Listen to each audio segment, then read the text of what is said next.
I rescued the alien princess, then she claimed me as her life partner. The rescue captain Jake Morrison had seen his share of disasters in 15 years of deep space salvage, but nothing quite like the wreckage floating in the Kepler 442 system.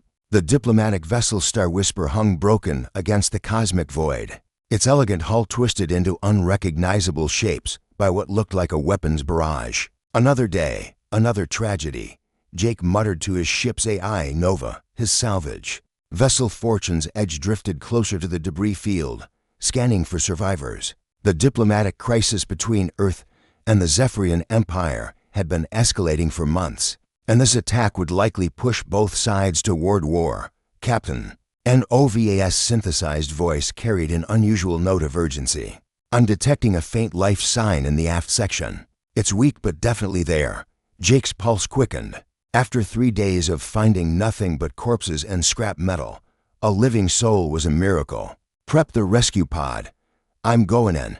The Star Whisper's aft section was a maze of twisted corridors and sparking conduits. Jake's suit lights cut through the darkness as he followed Nova's guidance deeper into the ship. Emergency power flickered sporadically, casting eerie shadows that made his nerves jump. Life sign is just ahead, Captain. Through that bulkhead. Jake used his plasma cutter to slice through the warped metal, revealing a small chamber that had somehow maintained atmosphere. Inside, pinned beneath a fallen beam, lay the most beautiful woman he'd ever seen. Her skin had an ethereal blue-silver sheen, and her hair flowed like liquid platinum. Despite her injuries, she radiated an otherworldly grace that took his breath away. "Hey there," Jake said softly, kneeling beside her. "I'm going to get you out of here." Her eyes fluttered open, brilliant violet orbs that seemed to hold the depth of nebulae. When she spoke, her voice was like music. "You came for me." "Just doing my job," Jake replied, though something in her gaze made his heart race. He began carefully lifting the beam, his suit's servo motors whining with effort. "What's your name?" "Princess Liana Velter of the Zephyrian Royal House," she whispered. "And you are?" Jake nearly dropped the beam. "A princess." Of course she was a princess. "Jake Morrison, salvage captain, and, apparently, really bad at reading situations before I get into them." Despite her pain, Liana smiled. "I am in your debt, Jake Morrison." As he freed her from the debris, their hands touched, and Jake felt an electric jolt. That had nothing to do with his suit's systems. Liana gasped, her eyes widening in what looked like recognition. "The Veltharian," she breathed. "The what now?" "Life bond," she translated, struggling to sit up.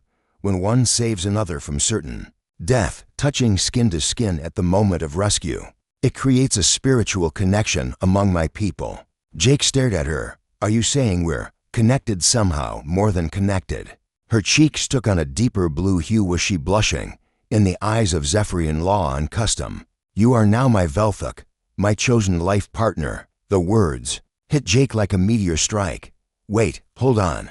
I was just trying to save your life. I didn't sign up for alien marriage rituals." "Neither did I," Liana admitted. But there was something in her expression, curiosity, hope, yet here we are.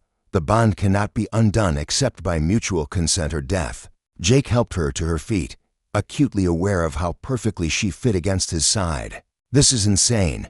I'm just a salvage captain, your royalty from a civilization that's probably about to go to war with mine." "The heart of the matter exactly," Liana said, leaning on him as they made their way back through the wreckage. "This changes everything, Jake Morrison, for both our peoples." As they reached his rescue pod, Jake couldn't shake the feeling that his simple salvage mission had just become the most complicated and potentially wonderful mistake of his life. Cultural complications. Medical bay aboard the Fortune's Edge had never hosted alien royalty before. Princess Liana sat on the diagnostic table while the automated systems scanned her injuries, her violet eyes studying Jake with an intensity that made him fidget. "Your ship is smaller than I expected," she observed, wincing as the medical scanner found a cracked rib. "It's a working vessel, not a luxury cruiser," Jake replied, trying not to stare at how the medical gown made her skin seem to glow. "Nova, what's her condition?" "Minor injuries consistent with crash trauma," the AI reported. However, I'm detecting unusual biochemical changes in both of you. Elevated neurochemical activity, synchronized biorhythms, and what appears to be quantum entanglement at the cellular level. Jake rubbed his forehead. In plain English, the life bond Princess Liana mentioned appears to be biologically real. Your DNA is literally rewriting itself to create compatibility. That's impossible. Jake protested. Not for Zephyrians, Liana said quietly. We evolved from a symbiotic species. Our bodies naturally adapt to our chosen partners to ensure genetic compatibility and emotional harmony. The Veltharian is evolution expressing itself through what you might call magic. Jake slumped into a chair. 3 hours ago, his biggest concern had been whether he'd find enough salvage to pay for fuel. Now he was apparently biologically bonding with an alien princess. This is crazy. I don't even know you. You know more than you think, Liana replied. Sliding off the medical table with fluid grace, the bond creates shared understanding. Tell me, what am I feeling right now? Jake looked at her, and suddenly he could sense it, a deep sadness mixed with hope. Loneliness tempered by growing affection, and underneath it all, a fierce determination. You're mourning the people who died on your ship, but you're also excited about something. About us, her expression softened. And you're terrified because your ordered life has been turned upside down. But part of you, a part you're trying to ignore, is intrigued by the possibility of adventure. Stop reading my mind. I'm reading your heart. The bond works both ways, Jake Morrison. The calm system crackled to life. Captain Morrison, this is Admiral Stevens of the Earth Defense Force. We've been tracking your position. You are ordered to maintain current heading and prepare for escort. Jake's blood chilled. How did they find us so fast? The diplomatic vessel had a tracking beacon, Liana said grimly. Standard protocol for royal transportation. Your military was probably monitoring the situation. Captain Morrison, Admiral Stevens continued, our sensors indicate you have a survivor aboard. Prepare for immediate transfer to EDF custody. They want to arrest me, Liana realized. A Zephyrian princess in Earth space during a diplomatic crisis. I'm either a valuable hostage or a convenient scapegoat. Jake made a decision that surprised himself. NOVA. Scramble our location beacon and prepare for jump to hyperspace. Captain, that's directly disobeying a military order. Sometimes you have to choose between orders and doing what's right. He looked at Liana. Where can we go? Somewhere neutral. The trading post at Nexus Station, she suggested. It's technically in neutral space, and they have a reputation for discretion. Jake, Liana said as he moved toward the bridge. Why are you doing this? You could turn me over to your government, claim salvage rights, and return to your normal life. He paused in the doorway. Because 3 hours ago, I was just a guy scraping by in the outer systems. Now I'm apparently life bonded to someone who makes me want to be better than I am. Besides, he grinned, normal was getting boring.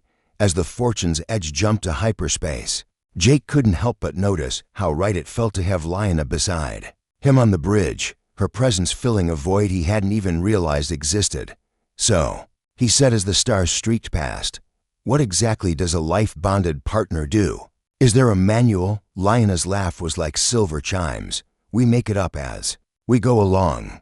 Nexus Station negotiations. The station hung in the void like a massive metallic flower, its 12 arms extending into space to accommodate ships from across the galaxy. Jake had visited twice before for equipment and supplies, but never as a fugitive harboring alien royalty. Docking Bay 7. Traffic control announced in the universal pidgin of deep space commerce. Welcome to Nexus Station, Fortune's Edge. Standard fees apply.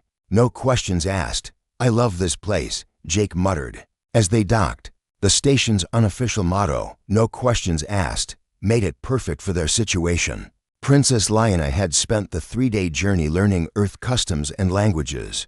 Through the ship's cultural database, she now wore human clothing, simple pants and a tunic that somehow looked elegant on her alien frame, and had practiced walking with less of her natural fluid grace. Remember, Jake said as they prepared to disembark, you're my research assistant. We're here to study pre-warp civilizations. Try to look scholarly. I have 17 advanced degrees in xenocultural studies, Lyanna replied dryly. I think I can manage scholarly. Nexus Station's main promenade was a riot of species, languages, and cultures. Three-eyed Zeltron merchants hawked bioluminescent jewelry alongside cybernetic androids displaying the latest neural implants. The air thrummed with translation devices working overtime. Jake led them to a quiet cantina called the Void Walker, where information flowed as freely as the synth hall. The proprietor, a grizzled human named Captain Rex Valdez, had helped Jake before with discretionary cargo transfers. Morrison, Rex called out, his cybernetic eye focusing on Jake. Heard you had some excitement in Kepler 442. EDF's been asking questions. What kind of questions? Jake asked, sliding into a booth with Lyanna. The kind that come with bounties attached. 20,000 credits for information leading to the capture of a person of interest traveling with a salvage captain, Rex's gaze shifted to Lyanna. Pretty research assistant you got there. She's got excellent credentials. Jake said carefully, I'm sure she does. Word of advice, there's a Zephyrian delegation that arrived this morning. 3 ships. Full diplomatic immunity. They're asking about their missing princess. Lyanna stiffened beside him. Jake could feel her sudden spike of anxiety through there. Bond, family? He asked quietly. Worse, she whispered. The Royal Guard, led by Commander Thane Velcorin. He's persistent, as if summoned by her words. The cantina's atmosphere shifted. Conversations grew quieter, and several patrons suddenly found their drinks fascinating. Through the entrance walked 3 Zephyrians in ceremonial armor that seemed to absorb light, rather than reflect it. The leader was tall, even by Zephyrian standards, with silver hair and eyes like chips of Arctic ice. His gaze swept the room systematically. Before settling on their booth, Princess Lyanna, Commander Thane said in accented standard, approaching their table. Your father is concerned. Hello, Thane, Lyanna replied, her voice carefully neutral. I'm sure he is. You will return with us immediately. This situation can be contained if we act quickly. I'm not going anywhere, Lyanna said, her hand finding Jake's under the table. I'm exactly where I choose to be. Thane's attention shifted to Jake with predatory focus. You are the human who invoked the Veltharian. I'm the human who saved her life, Jake replied, meeting the commander's stare. Everything else just happened. Life bonds can be dissolved, Thane said coldly. There are ways. Not without mutual consent, Lyanna interjected, and I do not consent.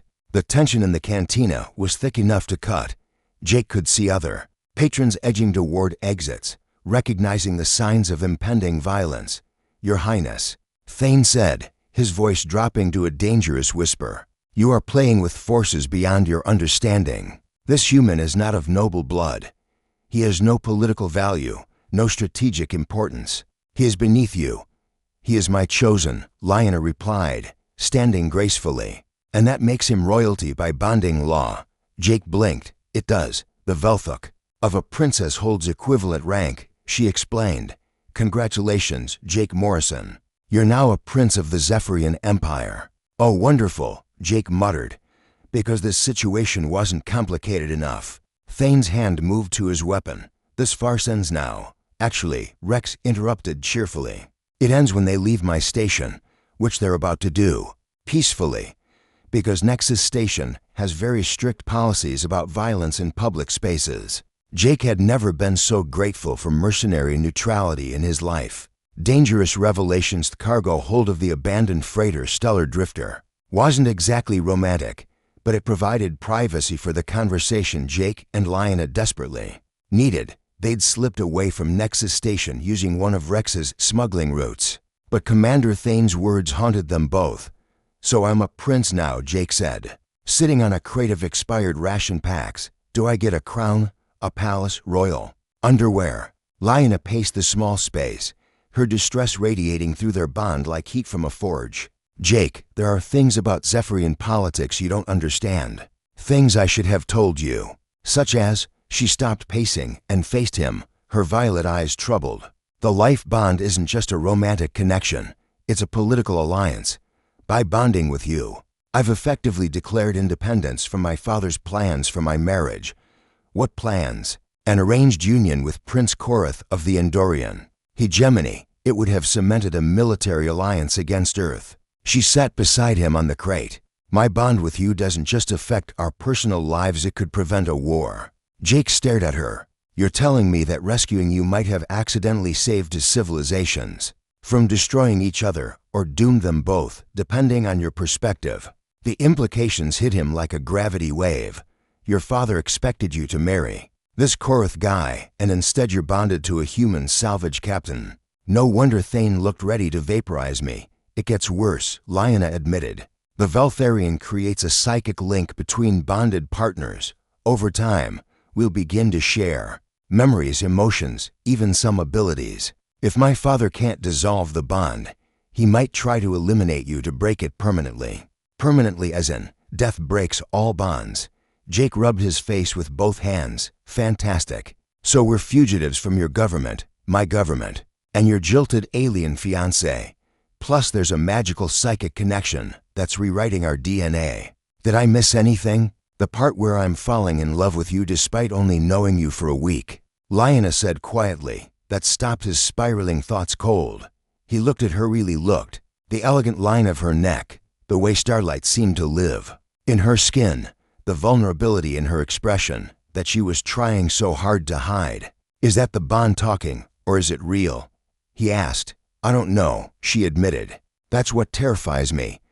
How can I trust my feelings when my biology is being altered to make me compatible with you? Jake stood and began his own pacing circuit. Nova, you've been monitoring our physiological changes. Are our emotions artificial, negative? Captain, the AI replied through the calm system. The bond enhances existing compatibility and removes barriers to emotional connection, but it cannot create feelings that have no foundation. Think of it as relationship therapy accelerated to quantum speeds. So the attraction was already there? Lyanna asked. Affirmative. The bond simply allowed you to recognize and accept it without the usual social and biological impediments. Jake stopped pacing and looked at Lyanna. In that case, I have something to confess. I was attracted to you the moment I saw you in that wreckage, even unconscious and injured. You were the most beautiful person I'd ever encountered. I've been trying to convince myself it was just the bond, but it wasn't. She finished softly. No, it wasn't. They stood facing each other in the dim cargo hold, the weight of revelation settling between them like a bridge finally completing its span. So what do we do now? Jake asked. We can't run forever. Eventually, someone's going to catch up with us. We have options, Lyanna said, moving closer to him. We could seek asylum with a neutral government, or we could return to Zephyr and face the Royal Council together. If we can prove our bond is genuine and beneficial to both our peoples, they might accept it. They might. The Veltharian is considered sacred. Even my father wouldn't dare dissolve a true life bond without overwhelming cause. Jake reached for her hands, marveling at how perfectly they fit in his.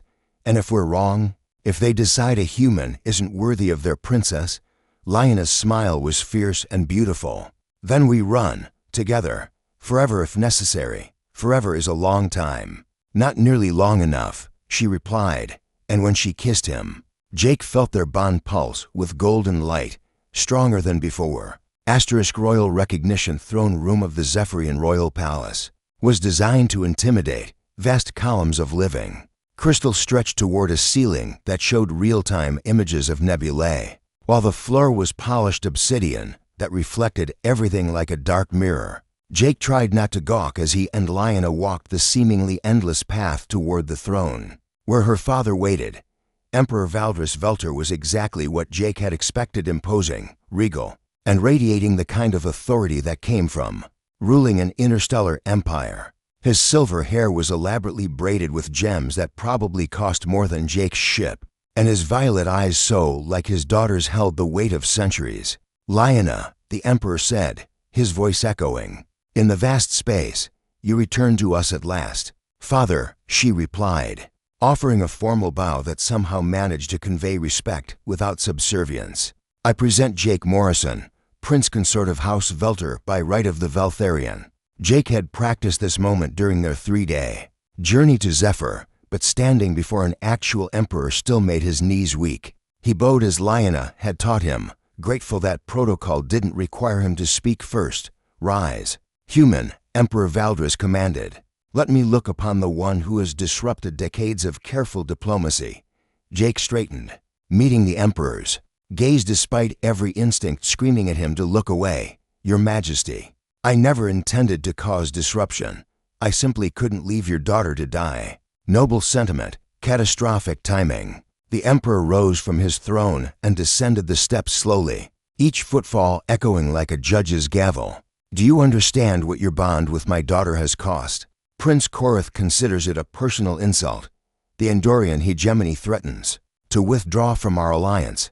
3-star systems are mobilizing fleets in preparation for war." Jake felt Lyanna's hand squeezes through their bond.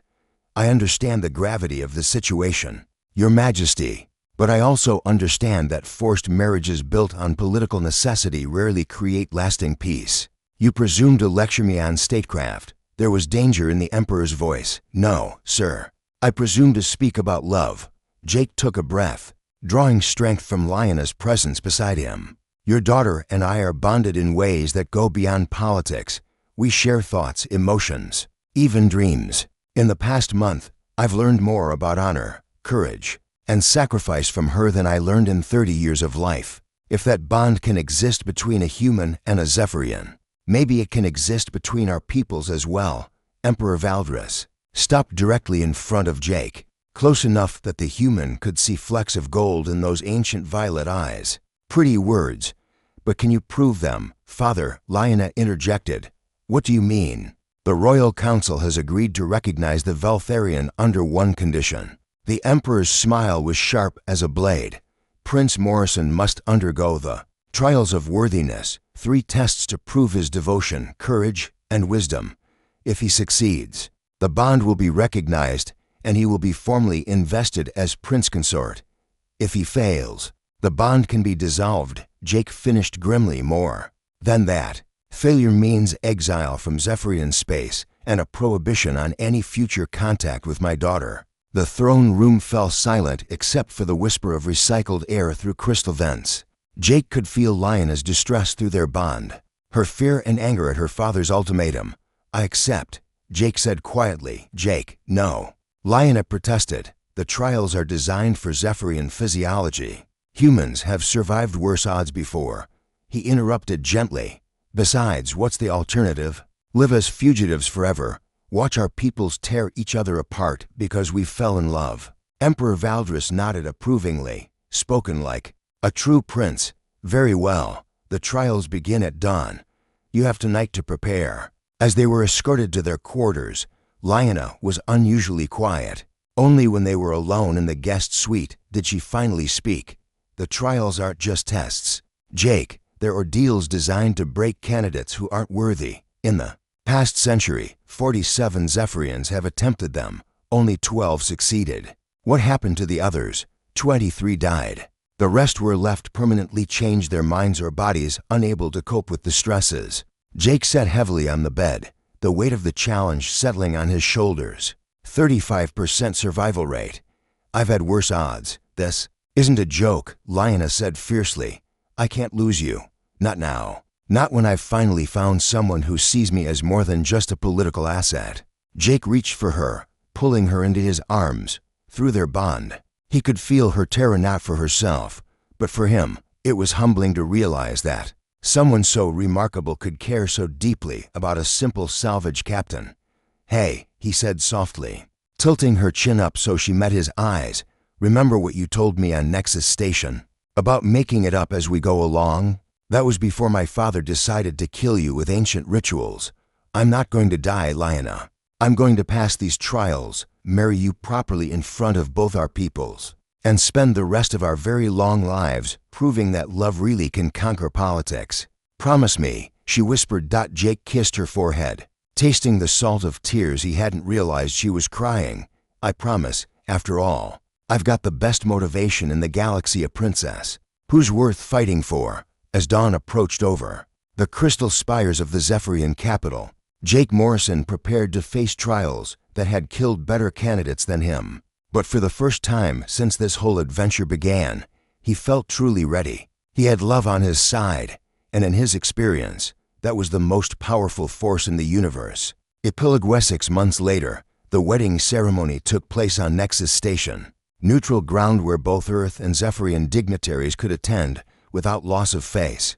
Jake had passed the trials barely, and the political ramifications of the royal marriage had ultimately prevented the war both sides had been preparing for. As Jake and Princess Lyanna exchanged vows in both human and Zephyrian traditions, Captain Rex Valdez raised his glass of synthol. To the salvage captain who rescued more than just a princess, he announced to the assembled crowd, he saved his civilizations and found love in the process. Here's to proving that sometimes the universe has a sense of humor after all. Jake grinned as he kissed his bride, their bond singing with shared joy and infinite possibility. After all, every great love story needed a happy ending.